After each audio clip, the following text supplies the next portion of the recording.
भगवान श्रीकृष्ण हा विष्णूंचा 8वा अवतार. त्यानंतरही भगवंतांनी अवतार घेतला, पण शस्त्र हाती घेणार नाही असा निर्धार केला.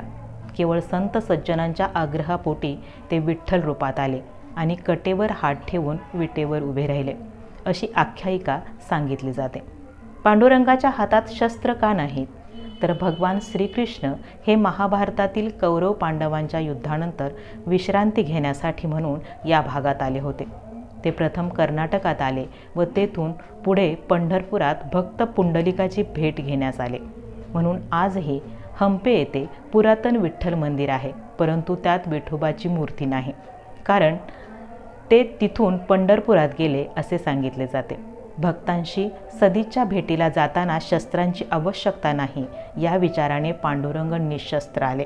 मात्र भक्त पुंडलिक आई वडिलांच्या सेवेत व्यस्त असल्याने त्याने वीट पुढे सरकवून तिथे थांब असे म्हणत प्रतीक्षा करण्यास सांगितले.